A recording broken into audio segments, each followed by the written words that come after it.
إن الحمد لله نحمده ونستعينه ونستغفره ونعوذ بالله من شرور أنفسنا ومن سيئات أعمالنا من يهده الله فلا مضل له ومن يضلل فلا هادي له وأشهد أن لا إله إلا الله وأشهد أن محمدا عبده ورسوله يا أيها الذين آمنوا اتقوا الله حق تقاته فلا تموتن إلا وأنتم مسلمون. பேரன்பிற்கினிய அல்லாஹ்வின் நல்லடியார்களே, புனிதமிகு ரமலான் மாதத்தில் இரவு தொழுகையை தொழுததன் பின்னால் அல்லாஹ்வின் மாளிகையிலே நாம் அமர்ந்திருக்கின்றோம். இந்த சந்தர்ப்பத்தில் அல் குர்ஆன் ஓர் அற்புதம் எனும் தலைப்பில் இன்ஷா அல்லாஹ் தொடர்ச்சியாக 3 நாளைக்கு நாங்கள் பார்க்க இருக்கின்றோம். இந்த தலைப்பு தேர்ந்தெடுக்கப்படுவதற்கு மிக முக்கியமான ஒரு காரணம் இருக்கின்றது. இந்த ரமலான் மாதத்தில் இஸ்லாமிய நாட்காட்டியில், இஸ்லாமிய கேலண்டரில் ரமலான் மாதம் 9வது ஒரு மாதம். இந்த 9வது மாதம் அல்லாஹ் தஆலா புனிதமான ஒரு மாதமாக ஆக்கி இந்த மாதத்தில் தொடர்ச்சியாக 30 நாட்கள் அல்லது 29 நாட்கள் தொடர்ச்சியாக நாங்கள் நோன்பு நோற்று அமல் இபாதத்துகளில் ஈடுபட்டு கொண்டு இருக்கின்றோம். இந்த ரமலான் மாதத்தை அல்லாஹ் தஆலா இவ்வளவு புனிதமாக வைத்திருப்பதற்கும் இந்த ரமலான் மாதம் சிறப்பு மிக்கதாக அமைவதற்கும் மிக முக்கியமான காரணம் ஒன்று இருக்கின்றது. அது என்னவென்று சொன்னால், இந்த ரமலான் மாதத்தில் தான் அல்லாஹ் தஆலாவுடைய அல் குர்ஆன் அருளப்பட்டது.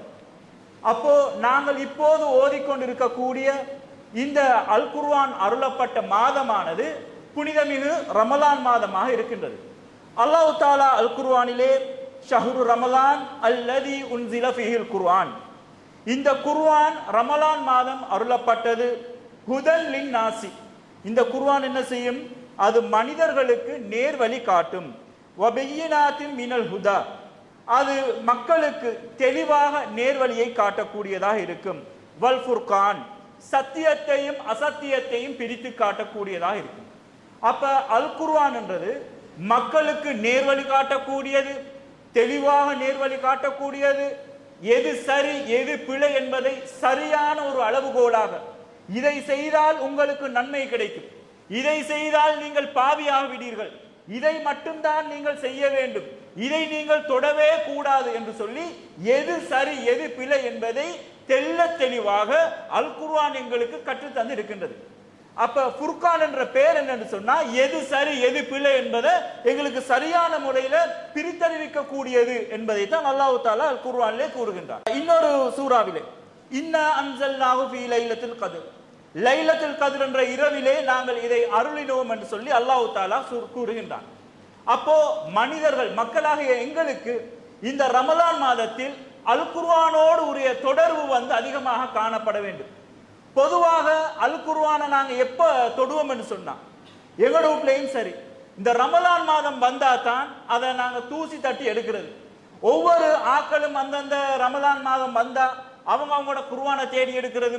இது ஏண்ட குர்ஆன், இதை நான் ஓதோனும், இதை யாரும் தொடவானான்னு சொல்றது, அதுல போட்டிக்கிற மாக்க யாரும் மங்காளங்கள் ஆக்கவானான்னு சொல்றது. இப்படி குர்ஆனுக்கு ஒரு போட்டி தன்மை ஒன்று வரும். அது ரமலான் மாதத்துல மட்டும்தான். ரமலான் மாதம் முடிஞ்சதோட அந்த குர்ஆன் ஒரு இடத்துல இருக்கும், இந்த போட்டியும் இருக்காது, ஒன்றும் இருக்காது. அடுத்த வருஷம் ரமலான் வரணும், இதுல நாங்க போறது. சரி, இப்ப நான் இந்த பயான சொல்லிக் கொண்டு இருக்கும் பொழுது கூட உங்களுக்கு சில மனசுல வரும், 10-12 நோம்பு போயிட்டு இன்ஷா அல்லாஹ் வார வருஷம் நான் எப்படியாவது ஓதி முடிக்கணும் சொல்லி. பொதுவாக ஷைத்தான் என்ன செய்வான்னு சொன்னா, ரமலான் மாதத்திலையும் சரி எங்களுக்கு ஒரு ஊசலாட்டத்தை போட்டுருவான். 12 நோம்பு போயிட்டு இதுக்கு பிறகு ஓதி எங்க முடிக்க போறீங்கன்னு சொல்லி. அந்த எண்ணத்தை நீங்க எடுக்க தேவையில்லை. நீங்க மனசுல எப்படி எடுக்கணும் என்று சொன்னா, இருக்கிற 12 நோம்புக்கும் இல்லாட்டி 15 நோம்புக்கும் என்னால எவ்வளவு ஓத முடியுமோ அதை நான் ஓத வேண்டும். நான் என்னால எவ்வளவு என்னால ஓத முடிக்க முடியுமோ அதை நான் ஓதி முடிக்க வேண்டும். அல்லாஹ் கிட்ட எவ்வளவு நாம் பாவ மன்னிப்பு கேட்க வேண்டுமோ அவ்வளவு நாம் பாவ மன்னிப்பு கேட்க வேண்டும். அல் குர்ஆனோடு எங்களுக்குரிய தொடர்பை நாங்கள் கிட்டியாக்கி கொள்ளணும். பொதுவாக முஸ்லிம்களுக்குள்ள மிகப்பெரிய பிரச்சனை என்று சொன்னா, அல் குர்ஆன் ஒரு பக்கம் இருக்கும், எங்களோட வாழ்வியல் ஒரு பக்கம் இருக்கும். இரண்டும் வெவ்வேறு துருவங்களாக இருக்கின்றது. இது பிழையான விஷயம். அன்றாட வாழ்க்கையோடு அன்றாட நடவடிக்கைகளோடு அல் குர்ஆன் எங்களோடு தொடர்பாக இருக்க வேண்டும். நாங்க தின்றதென்றாலும் சரி, குடிக்கிறதென்றாலும் சரி, எங்களோட அன்றாட செயற்பாடுகள் அனைத்தும் அல் குர்ஆனோடு தொடர்பாக இருக்க வேண்டும் என்பதுதான் மிக முக்கியமான ஒரு நோக்கமாக இருக்கின்றது.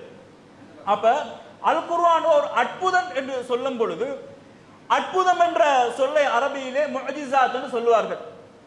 இதுக்கு சரியான ஒரு வரைவிலக்கணம் என்று சொன்னா, அல்லாஹ் தன்னுடைய நபிமார்களுக்கு அளித்த மனிதர்களால் செய்ய இயலாத இயற்கை விதிகளை மீறிய அற்புத செயல்கள், அவை நபித்துவத்தின் உண்மைத்தன்மையை நிரூபிப்பதற்காக நிகழ்த்தப்படுகின்றன. அப்ப ஒரு அற்புதம் என்று சொல்றது இயற்கை விதியை மீறிய நபிமார்களுக்கு மாத்திரம் அனுப்பப்பட்ட ஒரு செயற்பாடாக இருக்கின்றது. அல் குர்ஆனை பொறுத்தவரையில நபி ஸல்லல்லாஹு அலைஹி வஸல்லம் அவர்கள் சொல்கின்றார்கள், ஒவ்வொரு சமுதாயத்துக்கும் ஒவ்வொரு நபிமார்களுக்கும் அல்லாஹ் தஆலா ஒவ்வொரு அற்புதங்களை வழங்கினான். எந்த சமுதாயத்தில் எனக்கு வழங்கப்பட்டுள்ள அற்புதம் அல் குர்ஆன் என்று நபி ஸல்லல்லாஹு அலைஹி வஸல்லம் அவர்கள் கூறுகின்றார்கள். இதன் மூலமாக அதிகமான மக்கள் சொர்க்கத்தில் இருப்பாங்க, அதிகமான மக்கள் என்னை பின்பற்றக்கூடியவர்களாக இருப்பார்கள் என்று சொல்லக்கூடிய கருத்தில் இந்த ஹதீஸ் அமைந்திருக்கின்றது. அப்ப அல் குர்ஆன் ஒவ்வொரு நபிமார்களுக்கும் அல்லாஹ் தஆலா ஒவ்வொரு அற்புதங்களை வழங்கி இருக்கின்றான். அல் குர்ஆன் நபி ஸல்லல்லாஹு அலைஹி வஸல்லம் அவர்களுக்கு வழங்கப்பட்ட ஒரு அற்புதமாக இருக்கின்றது. முஅஜிஸத்துன் என்று சொல்லக்கூடிய இந்த அரபு சொல் அஜஸ என்ற வேர் சொல்லிலிருந்து வந்தது. அதாவது பலவீனப்படுத்துதல், இயலாமையாக்குதல். ஒரு மனிதன் அதனை செய்ய இயலாமையாக்கக்கூடிய ஒரு விஷயம். அப்படி என்று சொன்னா, இந்த உலகத்தில் எல்லா மக்களும் அன்றாடம் செய்யக்கூடிய ஒரு வேலையை நாங்க அதை செஞ்சோம் என்று சொன்னா அது அன்றாடமா செய்யக்கூடிய வேலை. இதை மீறிய மனிதர்களால் செய்ய இயலாத இயற்கையை மிஞ்சிய ஒரு காரியத்தை யாரு செய்யறாங்களோ அந்த விஷயத்தை தான் அல்லாஹ் தஆலா முஅஜிஸாத்தாக கூறுகின்றான். அப்போ ஒரு முஅஜிஸாத் என்று சொன்னா அதுக்கு மிக முக்கியமான 4 பண்புகள் இருக்க வேண்டும். ஒன்று, அது நபிமார்களுக்கே உரித்தான ஒரு பண்பு. அப்ப மூசா அலைஹிஸ்ஸலாம் அவர்களை பாருங்க. மூசா அலைஹிஸ்ஸலாம் அவர்கள் ஃபிரௌனுடைய மாளிகையில சூனியக்காரர்கள் ஒரு பக்கம் வந்து நிற்பாங்க, மூசா அலைஹிஸ்ஸலாம் மறுபக்கம் வந்து நிற்பாங்க. இவங்க 2 பேருக்கும் இடையில பேச்சுவார்த்தை நடக்கும். சூனியக்காரர்கள் கேட்பாங்க, நீங்க என்னையாவது செய்றீங்களா இல்லாட்டி நாங்க செய்யட்டுமான்னு சொல்லி. மூசா அலைஹிஸ்ஸலாம் சொல்றாங்க, நீங்களே ஆரம்பிங்கன்னு சொல்லி. அப்ப அவங்க என்ன செய்வாங்க, அவங்களோட கையில் இருக்கக்கூடிய கயிறுகள் எல்லாத்தையும் தூக்கி போட்டுருவாங்க. கயிறுகள் எல்லாமே உண்டாக ஒரு பாம்பு மாதிரி காட்சி அளிக்கக்கூடியதா இருக்கு. மூசா அலைஹிஸ்ஸலாத்து கிட்ட அல்லாஹ் தஆலா மூசா அலைஹிஸ்ஸலாம் பார்க்கறாங்க, பயப்படுறாங்க. மூசா அலைஹிஸ்ஸலாத்து கிட்ட அல்லாஹ் தஆலா கேக்குறான், மூசாவே உங்க கையில என்ன இருக்குது? மூசா அலைஹிஸ்ஸலாம் சொல்றாங்க, காலஹி அஸா, என்ற கையில அஸா ஒரு கம்பு இருக்குது. அப்ப மூசா அலைஹிஸ்ஸலாத்து கிட்ட அல்லாஹ் சொல்றான், அந்த கம்பை தூக்கி கீழே போடுங்கன்னு. மூசா அலைஹிஸ்ஸலாம் சொன்ன மட்டும் அந்த கம்பை கீழே போடுறாங்க. கம்பு என்ன செய்யுது, அப்படியே பாம்பாக மாறுது. பாம்பாக மாறி இவர்கள் போட்ட அந்த கயிறுகள் எல்லாமே பாம்பு போல காட்சியளித்த அந்த கயிறுகள் அனைத்தையுமே அந்த கம்பு அப்படியே விழுங்கி விடுகிறது. இது நபிமார்களுக்கு மாத்திரம் அருளப்பட்ட ஒரு பண்பு தான் இந்த முஅஜிஸாத்தாக காணப்படுகின்றது. அதே போல இந்த முஅஜிஸாத்தாக இருந்தாலும் ஒரு நபி தான் நினைத்த மாத்திரம் அது செய்ய முடியாது. அவர் நபியா இருந்தாலும் அவர் நினைச்சதோடு அது நடத்தியலாது. அதை எப்படி செய்யணும் என்றா அல்லாஹ் தஆலா அந்த நேரத்தில் அதை செய்யறதுக்கு அவருக்கு அந்த அனுமதியை கொடுக்கணும். ஈசா அலைஹிஸ்ஸலாம் அவர்களுக்கு அல்லாஹ் தஆலா வழங்கிய ஒரு அற்புதம் தான் இறந்தவர்களை உயிர்ப்பிப்பது. மௌத்தா இருப்பாங்க, மௌத்தா போன ஆளுக்கு ஈசா அலைஹிஸ்ஸலாம் அவர்கள் உயிர் கொடுப்பாங்க. எப்படி இதை சொல்றான்னு சொன்னா, வஊஹியல் மௌத்தா பிஇذنில்லாஹ், அல்லாஹ் தஆலாவுடைய அனுமதியின் பேரால் நான் இறந்தவர்களை உயிர்ப்பிக்கின்றேன். அப்ப அல்லாஹ் தஆலாவுடைய அனுமதியோட பிஇذنில்லாஹ், அல்லாஹ் தஆலாவுடைய அனுமதியோட தான் அவர் என்ன செய்யறாரு, உயிர்ப்பிக்கின்றாரு. அல்லாஹ் தஆலாவுடைய அனுமதி வேண்டும் இந்த முஅஜிஸாத்தை செய்வதற்கு. அதே போல இந்த முஅஜிஸாத் என்று சொல்லக்கூடியது இயற்கை சட்ட விதிகளை மீறக்கூடியது. இது பிசிக்ஸ் எல்லாம் அப்படி இருக்காது, பயாலஜிக்கல் எல்லாம் அப்படி இருக்காது. இது எல்லாத்தையும் மீறின ஒரு செயற்பாடாக இந்த அற்புதங்கள் காணப்படும். சாலி அலைஹிஸ்ஸலாம் அவங்ககிட்ட வராங்க. சாலி அலைஹிஸ்ஸலாம் அவங்களோட கவும் கிட்ட பேசி இஸ்லாத்தை எட்டி வைக்கிறாங்க, ஏகத்துவத்தை சொல்றாங்க. அப்ப அந்த சமுதாயம் கேட்கிறாங்க சாலி அலைஹிஸ்ஸலாத்து கிட்ட, நீங்க எங்ககிட்ட ஏதாவது ஒரு அத்தாட்சியை காட்ட வேண்டாமான்னு சொல்லி. என்ன செய்யணும் என்ற போகல அவங்க ஒரு மலையை காட்டுறாங்க. இந்த மலை என்ன செய்யணும், 2ஆக பிளக்கப்பட வேண்டும். சரி, நீங்க சொல்றமா அந்த மலை 2ஆக பிளக்கும். அதுக்கு பிறகு அதுல இருந்து ஒரு ஒட்டகம் பெற வேண்டும். சரி, அதுல இருந்து ஒரு ஒட்டகம் பெற வேண்டும். ஒட்டகம் வந்தா ஏற்றுக்கொள்வீங்களா? இல்ல, வார ஒட்டகம் ஒரு கற்பிணி ஒட்டகமா இருக்கணும்னு சொல்றாங்க. அவங்க போட்ட கண்டிஷனை பாருங்க, மலை 2ஆ பிளக்கணும், பிளந்து அதுக்குள்ள இருந்து ஒரு ஒட்டகம் வரணும், வார ஒட்டகம் கற்பிணியா இருக்கணும். இப்ப இது இயற்கையான ஒரு விதியான்னு பார்த்தா இயற்கையான ஒரு விதி இல்ல. ஒரு ஒட்டகம் ஒன்று வாரன்னு சொன்னா அது ஒரு ஆண் ஒட்டகமும் பெண் ஒட்டகமும் சேர்ந்து அதன் மூலமாக வரக்கூடிய ஒரு விஷயம். ஆனா ஒரு மலை பிளந்து மலை உள்ளுக்கால ஒரு ஒட்டகம் வரணும் என்று சொன்னா இது ஒரு நபிக்கு அல்லாஹ் தஆலா கொடுத்த முஅஜிஸாத். இதைத்தான் முஅஜிஸாத், அற்புதம்னு சொல்லுவோம். நபி ஸல்லல்லாஹு அலைஹி வஸல்லம் அவங்க ஏகத்துவ பிரச்சாரத்தை மக்காவிலே எடுத்துரைக்கும் பொழுது அந்த மக்கத்து குறைஷி காபிர்கள் சொன்னாங்க, எங்களுக்கு நீங்க இந்த சந்திரனை பிளந்து காட்டணும்னு சொல்லி. இன்றைய மாதிரி ஒரு பௌர்ணமி நாள், அப்ப அந்த பௌர்ணமி நாள்ல சந்திரனை காட்டி இந்த சந்திரன் ரெண்டாக பிளக்கணும், அது ரெண்டாக பிளந்துன்னு சொன்னா நாங்க இஸ்லாத்தை ஏற்றுக்கொள்வோம் என்ற அடிப்படையில் சொல்றாங்க. அல்லாஹ்வுடைய கட்டளையில நபி ஸல்லல்லாஹு அலைஹி வஸல்லம் அவர்கள் இஷாரா சைக்கினை செய்கிறார்கள். சந்திரன் ரெண்டும் அப்படியே பிளந்து திரும்பி அது அப்படியே ஒட்டுது. இது இயற்கை விதிகளை மீறிய ஒரு செயற்பாடு. சரி, இந்த மாதிரி இயற்கை விதிகளை மீறிய ஒரு செயற்பாடாகத்தான் இந்த முஅஜிஸாத் காணப்படும். அப்ப முஅஜிஸாத்துகள்ல நாங்க ஒரு லொஜிக்க தேட இயலாது. இப்படி இருக்குமா அப்படி நடக்க இயலுமாண்டு இந்த லொஜிக் எல்லாம் அதுல தேட இயலாது. அதை மீறின ஒரு செயற்பாடாக இந்த முஅஜிஸாத் காணப்படும். அடுத்தது, இந்த முஅஜிஸாத் என்றது நபித்துவத்தின் ஒரு சான்றாக இருக்கக்கூடியது. பொதுவாக மக்கள் நியாயமும் தானது. மக்கள் மத்தியில போய் நான் ஒரு நபி என்று சொல்றேன்டா, தான் ஒரு நபி என்றதுக்கு ஒரு ஆதாரத்தை கேட்பாங்க. இல்லாட்டி தான் என்ன ஆகும், கண்டவன் வாரவன் போறவன் எல்லாம் தன்னை நபி நபி என்று சொல்லி கொண்டு போவான். இப்ப பஞ்சாப்ல ஒரு ஆள் இருந்தார், மிர்சா குலாம் காதியானி என்று சொல்லி. இன்ஷா அல்லாஹ் ஒரு நாளைக்கு நான் அதையும் சொல்லுவேன். அவர் தான் ஒரு நபி என்றதை சொல்லி தெரிஞ்சார். நபித்துவத்தின் அடையாளம் என்னன்னு கேட்டா, ரமலான் மாதத்துல சூரிய கிரகணமும் சந்திர கிரகணம் வரும், அதுதான் எனக்கு வழங்கப்பட்ட ஒரு அற்புதம் என்று சொல்லுவாரு. இன்ஷா அல்லாஹ் இது சம்பந்தமா நாங்க புறவு பார்ப்போம். ஆனா இந்த மாதிரி ஒரு மொக்குத்தனமாக மோட்டுத்தனமான காரணங்கள் எல்லாத்தையும் சொல்லுவாங்க. இப்ப போன டிசம்பர் 25ஆம் தேதி கானா நாட்டுல ஒரு போலி நபி அவன் என்ன செஞ்சா, தன்னை நபி என்று தீர்க்கதரிசி என்று அறிவிச்சான். இந்த வரக்கூடிய டிசம்பர் 25, இதப்ப 2025ஆம் ஆண்டு, இந்த டிசம்பர் 25 கிறிஸ்துமஸ் அன்றைக்கு உலகம் முழுக்க பெரும் வெள்ளம் கொண்டு வரப்போகுது, இந்த வெள்ளத்துல எல்லாரும் அடிச்சு சாக போறாங்கன்னு சொன்னதோட கப்பல் நான் செஞ்சு கொண்டிருக்கிறேன், இப்பவே ப்ரீ புக்கிங் ஸ்டார்ட் பண்ணிக்கிறேன், வாராக்கள் வாங்கன்னு சொல்லிட்டான். இவன் அக்கௌண்ட்டுக்கு எக்கச்சக்கமான சல்லிய போட்டு அவன் ஒரு கப்பலை கட்டினது சரியா டிசம்பருக்கு 25 கிறிஸ்துமஸுக்கு முந்தின நாள் ஒரு அறிவிப்பை போட்டான். நான் இறைவன் கிட்ட மன்றாடி இந்த எப்படியோ அழுது புரண்டு இந்த வெள்ளத்தை நிப்பாட்டிட்டேன், இல்லாட்டி இந்த உலகம் முழுக்க அழிஞ்சிருக்கும் சொல்லி. ஆனா இவனை நம்பியும் மக்கள் என்ன செஞ்சாங்க, கோடி கணக்கில் காசை போட்டு வச்சிருந்தாங்க. அவனை அந்த நாட்டு கவர்மெண்ட் என்ன செஞ்சுட்டு அரெஸ்ட் பண்ணி கொண்டு போனாங்க.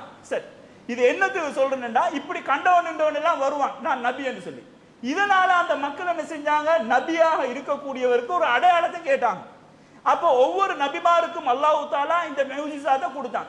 அப்ப எல்லாரும் செய்யக்கூடியது நாங்க செஞ்சா அது முஅஜிஸாத் இல்லையே. முஅஜிஸாத் என்றது இயற்கை விதிகளை மீறக்கூடிய நபிமார்களுக்கு மாத்திரம் அனுப்பப்பட்ட கூடியது. அப்ப சாலிஹ் அலைஹிஸ்ஸலாம் செஞ்ச மாதிரி மலையை பிளந்து காட்டுறது, நபி ஸல்லல்லாஹு அலைஹி வஸல்லம் அவர்கள் செய்த மாதிரி இந்த சந்திரனை பிளந்து காட்டுறது, இப்படி வித்தியாசமான சில முஅஜிஸாத்துகளை அல்லாஹ் தஆலா குர்ஆனிலே குறிப்பிடுகின்றான். சரி, அப்ப இந்த முஅஜிஸாத்துகளை அல்லாஹ் தஆலா செய்து காட்ட போகல. மக்கள் என்ன கேட்டாங்கண்டா, இந்த மனிதரையா தூதராக அல்லாஹ் அனுப்பினான், வமா மனஅன்னாஸ், இந்த மனிதனையா அல்லாஹ் தூதராக அனுப்பினான் என்று அவர்கள் கூறுவதுதான் மனிதர்களிடம் நேர்வழி வந்த போது அவர்கள் நம்புவதற்கு தடையாக இருந்தது. என்னது, எங்களை மாதிரி தின்றாரு, எங்களை மாதிரி குடிக்கிறாரு, எங்களை மாதிரி பேசுறாரு, இப்படிப்பட்ட ஒருவர் எப்படி நபியாக வரலாம், எங்களோட இருந்த ஒரு ஆள் அப்பா எப்படி அவர் நபியா இருக்கலாம் என்று சொல்லி அவங்க கேட்கிறாங்க சொல்றாங்க. நபி ஸல்லல்லாஹு அலைஹி வஸல்லம் அவங்களுக்கு ஸ்பெஷலான ஒரு விஷயம் ஒன்று சொன்னாங்க. என்னன்னா, நீங்க தூதுத்துவத்தை சொல்லும் பொழுது, நீங்க எங்ககிட்ட தவா பண்ணும் பொழுது உங்களோட ஒரு மலக்கு அவர் நீங்க தூதர் என்று சொல்லக்கூடாதா என்று கேட்கிறாங்க. அந்த அளவுக்கு இருந்தாங்க. அப்ப அவங்க என்ன எதிர்பார்த்தாங்க, எங்களோட சேர்ந்து வரப்போக்குள்ள ஒரு தூதரை கொண்டு வாங்க. பாருங்க, இத்தூதருக்கு என்ன நேர்ந்தது, இவர் உணவு உண்கிறார், கடை வீதிகளில் நடமாடுகின்றார், இவரோடு ஒரு வானவர் இறக்கப்பட்டு இவருடன் சேர்ந்து அவர் எச்சரிப்பராக இருக்கக்கூடாதா என்று கேட்கின்றனர். அப்ப அல்லாஹ் தஆலா மக்கள் இதைத்தான் கேட்டாங்க, எங்களோட சேர்ந்து வித்தியாசமாக இருக்கணும், இந்த வித்தியாசமான ஒரு முறையில செய்யணும் என்று சொல்லி அல்லாஹ் தஆலா தூதர்களுக்கு காலகாலத்துக்கு அவங்களோட தேவைக்கு ஏற்ப சில அற்புதங்களை வழங்கினான். நபி ஸல்லல்லாஹு அலைஹி வஸல்லம் அவர்களுக்கு வழங்கப்பட்ட ஒட்டுமொத்தமான ஒரு அற்கொடையான ஒரு அற்புதம் தான் அல் குர்ஆன். அதைத்தான் நபி ஸல்லல்லாஹு அலைஹி வஸல்லம் அவங்க சொன்னாங்க. சரி, இப்ப இந்த அல் குர்ஆன் எங்கட கையில எல்லாம் தவழ்கின்றது. இதன் மீது, இந்த அல் குர்ஆன் மீது எங்களுக்கு இருக்கக்கூடிய கடமைகள் என்னன்னு பார்த்தா, பொதுவாக யாருக்கிட்ட கேட்டாலும் சொல்லக்கூடிய ஒரு விஷயம் குர்ஆனை ஓதணும்ன்றது. குர்ஆனை ஓதணும், கட்டாயமா ஓதணும், ஒவ்வொருத்தரும் ஓதணும். ஒவ்வொரு எழுத்துக்கும் 10 நன்மை. அலிஃப் லாம் மீம். அப்ப அலிஃபுக்கு ஒரு 10 நன்மை, லாமுக்கு 10 நன்மை, மீமுக்கு 10 நன்மை. கட்டாயமாக ஓதணும். குர்ஆனை நான் திக்கி தானே ஓதுறேன், எனக்கு அதனால ஓத இயலாம் என்று சொல்லி யாரும் சொல்ல இயலாது. இதுக்கும் நபி ஸல்லல்லாஹு அலைஹி வஸல்லம் அவங்க சொல்லிக்கிறாங்க, யாராவது சிரமப்பட்டு குர்ஆனை ஓதுறவங்களுக்கு டபுள் நன்மை, 2 நன்மை இருக்குதுன்னு சொல்லி. அப்ப குர்ஆனை விட்டும் ஓதுறதை விட்டு நாங்க தூரமாக இயலாது. கண்டிப்பாக அனைவரும் குர்ஆனை ஓத வேண்டும். ஆனா அல் குர்ஆன் எங்கள்கிட்ட எதிர்பார்க்கிறது என்று சொன்னா, அல் குர்ஆனை ஓதுவதோடு மட்டும் இல்லாம அதை பத்தி சிந்திக்க சொல்றது. உலகத்தில் இருக்கக்கூடிய எல்லா மதங்கள்லையும் அவங்களோட மறை நூல் என்று சொல்றது அவங்களோட புனித நூல்கள் எல்லாமே ஒளித்து வைக்கப்பட்டிருந்துச்சு. இப்ப மறை நூல் என்று சொன்ன மறை என்றாலே என்னது? மறைச்சு வைக்கிறது. இந்துக்கள புனித நூல் ரிக், யஜூர், சாமம், அதர்வனம் என்று சொல்லக்கூடிய 4 புத்தகங்கள். அந்த 4 புத்தகங்களை மறைச்சு தான் வச்சிருந்தாங்க. 1950ஆம் ஆண்டு காலப்பகுதிகளில் ஆங்கிலேயர் பிரிட்டிஷ்காரர்கள் இந்தியாவை கைப்பற்றினதுக்கு பிறகு சமஸ்கிருத மொழியில் இருக்கக்கூடிய அந்த புத்தகங்கள் எல்லாத்தையும் ஆங்கிலத்தில் மொழிபெயர்த்து ஆங்கிலத்திலிருந்து தான் பிறகு தமிழுக்கு எல்லாம் வந்துச்சு. இந்த அளவுக்கு அவங்க ஒழிச்சு வச்சிருந்தாங்க. யாருக்கிட்டையும் அதை காட்ட இயலாது. அதை தொடர்ந்து சொன்னா பார்ப்பனர்கள் மாத்திரம் தான் அதை தொடணும். யாரு? சாதியில உயர்ந்த சாதியாக இருக்கக்கூடியவர்கள் தான் அதை தொடணும். மற்றவங்க அதெல்லாம் தொடவும் மேலாது, வாசிக்கவும் மேலாது, கேட்கவும் மேலாது, அந்த மக்கள் இருக்கிற ரோட்ல போகவும் இயலாது. அந்த அளவுக்கு ஒரு அடக்குமுறையான ஒரு கண்டிஷனை போட்டு வச்சிருந்தாங்க. குர்ஆன் அப்படியா? ஒவ்வொரு மக்களோட கைகளிலையும் தவள வேண்டும், எல்லாரும் அதை பார்க்கணும், ஒவ்வொருத்தரும் அதை வாசிக்கணும்னு சொன்னாங்க. ஆனா எங்கட ஆலிம் ஷாக்களும் என்ன செஞ்சு வச்சிருந்தாங்க? மக்கள்கிட்ட இருந்து இதை தூரமாக்க பார்த்தாங்க. எப்படி? இதெல்லாம் சாதாரண மக்களுக்கு விளங்காது என்று சொல்லி வச்சிருந்த ஒரு காலம் இருந்தது. ஒரு 30-40 வருஷத்துக்கு மேலுக்கு குர்ஆன் உங்களுக்கு விளங்காது என்று சொன்னாக்கள் இருக்கிறாங்க. அதே போல என்ன சொல்லி வச்சிருந்தாங்க? குர்ஆனை ஒளி இல்லாம தொடக்கூடாது, குர்ஆனை மாதவிடாயோட இருக்க பெண்கள் தொடக்கூடாது, ஓதக்கூடாது என்று சொல்லி குர்ஆனையும் மக்களையும் வச்சு தூரமாக்கி வச்சிருந்தாங்க. ஆனா இஸ்லாம் அப்படி இதெல்லாம் தூரமாக்கி வைக்கல. ஒவ்வொரு மக்களும் அதை எடுக்கணும், ஒவ்வொருவரும் அதை வாசிக்கணும், ஒவ்வொருவரும் அதை பார்க்க வேண்டும் என்று சொல்லி அல்லாஹ் தஆலா அல் குர்ஆனிலே கேட்கிறான், அஃபலா யததப்பரூனல் குர்ஆன அம் அலா குலூபின் அக்ஃபாலுஹா. அவர்கள் குர்ஆனை சிந்திக்க வேண்டாமா? இந்த குர்ஆனை பத்தி நீங்க கொஞ்சம் யோசிக்க வேண்டாமா? உங்கள் இதயங்கள் பூட்டுக்கள் போடப்பட்டுள்ளதான் அல்லாஹ் தஆலா கேட்கிறான். பெட்லோக்கா போட்டு வச்சுக்கிறீங்க இதயத்துல. குர்ஆனை பத்தி கொஞ்சம் யோசிக்க மாட்டீங்களா? குர்ஆனை பத்தி நீங்க சிந்திக்க மாட்டீர்களா? அப்ப அல் குர்ஆன் என்றது எங்கட கையில இருக்கக்கூடிய இந்த அல் குர்ஆன் சிந்திக்கிறதுக்கு தந்தது. இந்த குர்ஆனை பத்தி நாங்க ஒவ்வொரு விஷயமாக யோசிக்க வேண்டும். இதை எங்கட அன்றாட வாழ்க்கையோடு இதை நாங்கள் கொண்டு வந்து சேர்க்க வேண்டும். இதைத்தான் அல் குர்ஆன் எங்கள்கிட்ட எதிர்பார்க்கின்றது. இந்த எதிர்பார்க்கக்கூடிய மாற்றத்தை தான் ஒவ்வொரு மனிதர்களும் நாங்கள் ஏற்படுத்தி கொள்ள வேண்டும். அப்ப இருக்கின்ற இந்த ரமலான் மாதத்தில் இந்த கொஞ்ச காலத்துல நாங்க செய்ய வேண்டிய எங்களுக்குரிய கடமைகள் கொஞ்சம் இருக்குது. குர்ஆனை ஓதுறதோடு அப்படியே நிப்பாட்டி கொள்ளாம இயன்ற அளவுக்கு அதோட பொருளை நாங்க வாசிக்க வேண்டும், பொருளை தேடி பார்க்க வேண்டும். அதுல இருக்கக்கூடிய தப்சீர் விளக்கங்களை என்ன இதுல சொல்லப்பட்டிருக்குது. அல்லாஹ் தஆலா இந்த சிந்திக்க சொல்றானே, ஏன் இதை எனக்கு வாசிக்க சொல்றான்? இதை பத்தி என்ன இருக்குது? அல்லாஹ் என்னோடு எதை பேச வருகிறான்? அல்லாஹ் எனக்கிட்ட என்ன சொல்ல வருகின்றான்? அல்லாஹ்வோட நான் பேசணுமே. அல்லாஹ்வோட பேசணும் என்று சொன்னா குர்ஆனை நாங்க ஓதுற குர்ஆன் பொருளை நாங்க விளங்கி வச்சு கொள்ளணும். ஒவ்வொரு அத்தியாயத்திலையும் என்னென்ன இருக்கு என்பதை நாங்கள் தெரிந்து வைத்துக் கொள்ள வேண்டும். குர்ஆன் இப்ப இருக்கிற மாதிரி ஆரம்ப காலத்துல இருந்தே இருந்து, நபி ஸல்லல்லாஹு அலைஹி வஸல்லம் காலத்துல இருந்தே குர்ஆனை சவாலுக்கு உட்படுத்தி பார்த்தாங்க, குர்ஆனுக்கு சேலஞ்ச் போட்டு பார்த்தாங்க. இவங்க சேலஞ்ச் போடுறதை விட அல்லாஹ் ஒரு சேலஞ்ச் போட்டான். 3 வகையான சேலஞ்ச்.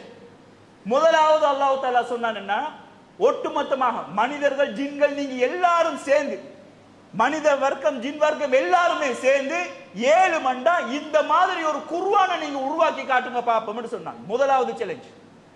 ஒட்டு மொத்தமா யாராவது இந்த மாதிரி ஒரு குர்ஆனை கொண்டு வாங்கன்னு சொல்லி. அப்படி ஒரு குர்ஆனை யாராலையும் உருவாக்க முடிந்ததான்னு கேட்டா உருவாக்க முடியல. திருப்பி அல்லாஹ் தஆலா இரண்டாவது சேலஞ்ச், சரி உங்களுக்கு ஒட்டுமொத்த குர்ஆனையும் உருவாக்க இயலாது, ஒரு 10 சூறாக்களை 7 மண்டா உருவாக்கி காட்டுங்க. உங்களுக்கு 10 சூறா முடியுது இல்லையா, ஒரு சூறாவது நீங்க 7 மண்டா உருவாக்கி காட்டுங்க, இந்த மாதிரி ஒரு சூறாவை கொண்டு வாங்கன்னு சொன்னதோட ஜாஹிலியா கால மக்கள் அவங்க ஒரு குர்ஆனை கொண்டு வந்தாங்க. எப்படி இந்த வாசகத்தை கேட்டா கிட்டத்தட்ட ஒரே மாதிரி தானே, சரியா தானே இருக்குதுன்னு நீங்க யோசிப்பீங்க. அல் காரியா மல் காரியா வமா அதுராக மல் காரியா யௌம யகூனுன் நாசு கல் ஃபராஷில் மப்சூஸ். இந்த சூரா நாங்க கேட்டிருப்போம். இதே சூறாவை ஒத்த மாதிரி ஜாஹிலியா காலத்தில் எப்படி கொண்டு வந்தாங்க? அல் ஃபீலு மல் ஃபீலு வமா அதுராக மல் ஃபீலு ஹுர்தூமுன் தவீலுன்னு சொன்னாங்க. கேட்கறதுக்கு எதுகை மோனையோட ரெண்டும் சரியா தான் இருக்குது. ஆனா கண்டென்ட்ட பாருங்க. அல் காரியா அல் காரியா என்று சொன்னா உலகத்திலே இந்த காரியா என்ற சொல்ல முதலாக பயன்படுத்தியது அல்லாஹ் தஆலா அல் குர்ஆன்ல மட்டும்தான் இருக்குது. வமா அதுராக மல் காரியா, காரியா என்றா உங்களுக்கு அறிவித்தது எது என்று அல்லாஹ் தஆலா கேட்கிறான். அப்படி என்ன என்னண்டா, இதுக்கு முந்தி இந்த காரியா என்ற சொல்ல யாருமே கேட்டதும் இல்லை, கேள்விப்பட்டதும் இல்லை. அல் காரியா மல் காரியா, காரியா என்றா என்ன? வமா அதுராக மல் காரியா, காரியா என்றா உங்களுக்கு அறிவித்தது எது? யௌம யகூனுன் நாசு கல் ஃபராஷில் மப்சூஸ், அந்த நாள்ல மக்கள் சிறகொடிக்கப்பட்ட ஈசல்களை போல இருப்பார்கள். லைட் வெளிச்சத்துக்கு வரும் ஈசல், ஈசல் ஒரு நாள் வாழ்க்கை, அந்த ஒரு நாள் வாழ்க்கை கட கட கடன்னு அடிச்சுட்டு அப்படியே கீழே துடிச்சு செத்து போகும்.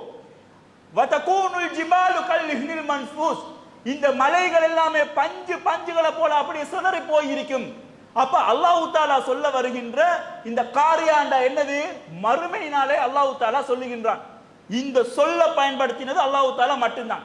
ஜாஹிலியா கால கவிஞர்கள் என்ன செஞ்சாங்க? இதுக்கு ஒத்த மாதிரி, இதுக்கு ஏத்த மாதிரி ஒரு கவிதையை கொண்டு வராங்க. எப்படி கொண்டு வந்தாங்க? அல் ஃபீலு, ஃபீல் என்று சொன்னா என்னது? யானை. மல் ஃபீல், யானை என்றால் என்ன? வமா அதுராக மல் ஃபீல், யானை என்றால் உனக்கு அறிவித்தது எது? ஹுர்தூமுன் தவீல், அதன் தும்பிக்கை நீளமானது. இப்படி ஒன்று கொண்டு வந்தாங்க. யானை என்றாலே எங்களுக்கு கற்பனையில் இதுதான் யானைன்னு தெரியும். நீங்க அதுக்கு எதுகை மோன போட்டு வரைவிலக்கணம் சொல்லியா தெரிஞ்சு கொள்ளணும். அப்ப ஒன்ற மாதிரி கொண்டு வரணும் என்று கொண்டு அப்படியே சிதறடிச்சு, அதாவது மக்கள் எள்ளி நகையாடக்கூடிய அளவுக்கு கேலி கூத்தான வரலாறுகள் தான் காணப்படுகின்றது. குர்ஆன மாதிரி ஒரு குர்ஆன் அவர்களுக்கு ஏற்படுத்த முடியுமா என்று சொன்னா இந்த கியாமத் நாள் வரைக்கும் யாராலையும் முடியாத ஒரு காரியமாக இருக்கின்றது. அப்ப குர்ஆன் எங்களை சிந்திக்க சொல்லுகின்ற ஒரு வேதமாக காணப்படுகின்றது என்பதை நாங்கள் முதலில் புரிந்து கொள்ள வேண்டும். அதன் அடிப்படையில் அல்லாஹ் தஆலா இந்த குர்ஆன்ல பல்வேறு இடங்கள்ல சிந்திக்க சொல்லக்கூடிய அத்தியாயங்கள் பல இடங்கள்ல காணப்படுகின்றது. அதுல முதலாவதாக நான் தெரிவு செஞ்ச ஒரு வசனம், அஃபலா யன்துரூன இலல் இப்லி கைஃப குலிகத், இந்த ஒட்டகம் எவ்வாறு படைக்கப்பட்டுள்ளது என்பதை அவர்கள் சிந்தித்து பார்க்க வேண்டாமா? இந்த உலகத்திலே எத்தனையோ ஜீவராசிகள் இருக்கின்றது. அல்லாஹ் தஆலா அல் குர்ஆனிலே இந்த ஒட்டகத்தை பத்தி சொல்றதுக்கு மிக முக்கியமான ஒரு காரணம் இருக்குது. அல்லாஹ் தஆலா இந்த ஒட்டகத்தை பத்தி ஏன் இதை சிந்திக்க சொல்றான், ஏன் இதை பார்க்க சொல்றான் என்று சொன்னா இதை ரெண்டு விஷயத்துல நாங்க அணுகலாம். ஒன்று, ஒரு சயின்டிபிக்கல் ரீதியாக இந்த ஒட்டகம் ஏன் இப்படி ஒரு முறையில படைக்கப்பட்டிருக்குதுன்னு ஒரு வகையில பார்க்கலாம். இன்னொன்று, சமூக ரீதியாக அதோட நடத்தைகள், அது நடந்து கொள்ற முறைகள் ரீதியாக அதையும் ஒரு முறை பார்க்கலாம். இந்த ரெண்டு முறைகளும் ஏனைய விலங்குகளை விட மிக முக்கியமான வித்தியாசங்களாக காணக்கூடியதாக இருக்கின்றது. பொதுவாக எங்களுக்கு எல்லாருக்கும் தெரியும், பாலைவனத்தில் இருக்கக்கூடிய மக்கள், கல்ஃபுக்கு போனாக்கள் நிறைய பேர் இருப்பீங்க. பாலைவனத்துல ஆக கூட உச்சபட்சமாக அடிக்கக்கூடிய டிகிரி 50 பாகை செல்சியஸுக்கு மேல எல்லாம் அடிக்கும். பொதுவாக அந்த காலத்துல அந்த நேரத்தில் அடிக்கக்கூடிய அந்த வெயிலுக்கு எல்லாமே ரோட்ல தார் நின்று உருகி நிற்கும். ரோட்ல இருக்கக்கூடிய தார் உருகி நிற்கும். வெளியே ஷூ இருந்தா அந்த ஷூ எல்லாமே அப்படியே உருகி போயிருக்கும். அந்த அளவுக்கு வெயில் அடிக்கக்கூடியதா இருக்கும். ஏசி இல்லாம வெளியே இறங்கவே இயலாது. இப்படியான ஒரு சூழ்நிலையில எந்த மிருகங்களும் அங்கு இருக்க இயலாது, ஒட்டகத்தை தவிர. பொதுவாக ஒட்டகம் அங்க படைக்கப்பட்டது, அல்லாஹ் தஆலோட படைப்பை பாருங்க. ஒட்டகத்தை அல்லாஹ் தஆலா அந்த தோல்ட தடிப்பத்தை அவன் உருவாக்கி வச்சிருக்கின்றான். இந்த 40 தொடக்கம் 50 தொடக்கம் அடிக்கக்கூடிய செல்சியஸ் பாகைக்கும் அதோட மேல இருந்து வியர்வை வராது. பொதுவாக ஒரு மனிதன் வெப்பத்தில் இருந்தான்னு சொன்னா, கோடையில வெளியில நாங்க போயிட்டு வந்தோம்னு சொன்னா எங்களுக்கு வேர்வை வரும். வியர்வை வர்றதுன்னு என்ன அர்த்தம்?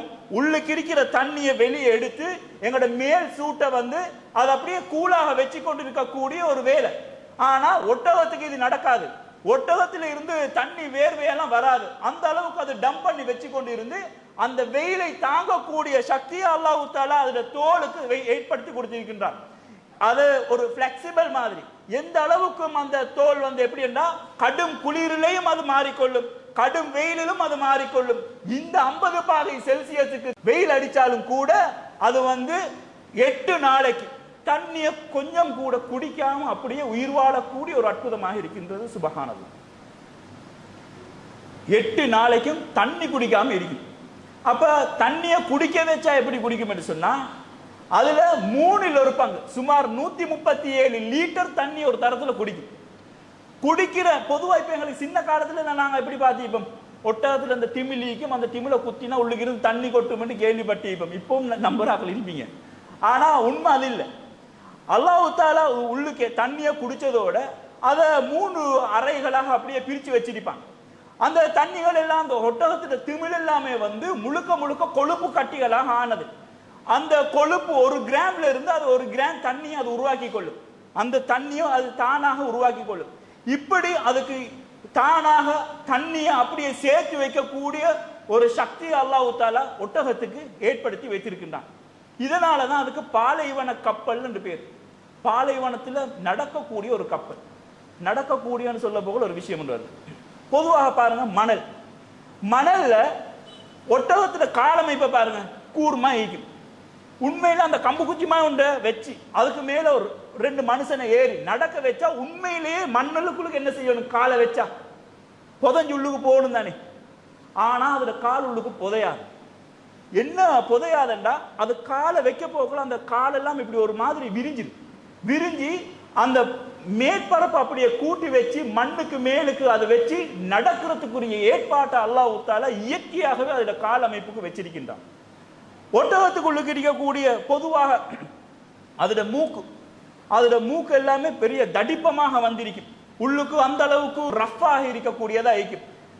பாலைவனத்தில் ஒரு தரம் நானும் கொஞ்ச நாளா கட்டார்ல இருந்தேன். ஒரு தரம் நாங்க கார்ல போய் கொண்டிருக்க போகல திடீர்னு என்ன செஞ்சிச்சு, மணல் சூறாவளிமா அடிக்க ஸ்டார்ட் ஆகிச்சு. எந்த ஒரு முன்னேற்பாடும் இல்லை, சும்மா திடீர்னு அப்படியே அடிக்கும். போன வாகனம் எல்லாம் அந்தந்த இடத்துல அப்படியே நின்றுச்சு. இப்ப ஆம்புலன்ஸ் சுத்தி திரிகிற மாதிரி நான் அல்ஃபலாக ஆகிக்குவேனா அப்படி ஒரு சர்வீஸ் அப்படியே சுத்தி இருக்கும் ஃபுல்லா. என்னது அவசர சேவைக்கு அவங்களோட வாகனங்கள் எல்லாம் வந்து இருந்து அந்த மணல் புயல் அடித்து முடியும் வரைக்கும் அந்தந்த இடத்துல அப்படியே இருந்துச்சு. ஒரு 10-15 நிமிஷத்துல அது முடிஞ்சதோட பார்த்தா எங்களோட கார் அப்படியே ஃபுல்லா அப்படியே தூசியா இருந்தது. மழை பெஞ்சா வைப்பரை போட்டு போவேலும், மணல் அடிச்சா என்ன செய்யலும், ஒன்றுமே செய்யலாது. அதுக்கு பிறகு வெளியில தூசியை தொடச்சிட்டு அப்படியே அந்த காரெல்லாம் போச்சு. அப்ப நான் யோசிச்சேன், இந்த மாதிரி ஒரு புயல் மணல் புயல் அடிக்கக்கூடிய இடத்துல ஒட்டகத்தை அல்லாஹ் தஆலா எந்த அளவுக்கு வச்சிருப்பான்னு சொன்னா, அதுக்கு 2 வகையான இமைகள் இருக்குது. ஒரு இமை என்ன செய்யுமா, டிரான்ஸ்பேரண்ட், வெளியில இருக்கிறது அப்படியே அதுக்கு விளங்கும். அடுத்த இமை எங்கடம் இமை மாதிரி மூடிக்கொள்ளக்கூடியது. அப்ப மணல் புயல் அடிச்சாலும் கூட முதலாவது இமையால மூடிக்கொண்டு அது நடந்து போகும். சுபஹானல்லாஹ்.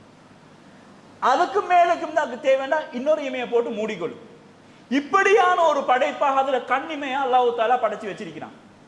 அதே போல ஒட்டகத்துக்குரிய கிட்டத்தட்ட அது 7 தொடக்கம் 10 அடி கூட அது உயரமாக இருக்கக்கூடிய ஒரு மிருகம். அது கூடுதலாக பாலைவனத்தில் இருக்கக்கூடிய முட்கள் இறைக்கக்கூடிய புட்களத்தில் முள்ளு நிறைஞ்ச புல்லு மாதிரி இருக்கக்கூடிய குத்தரைகள்ல தான் கூடுதலா பாலைவனத்தில் இருக்கும்.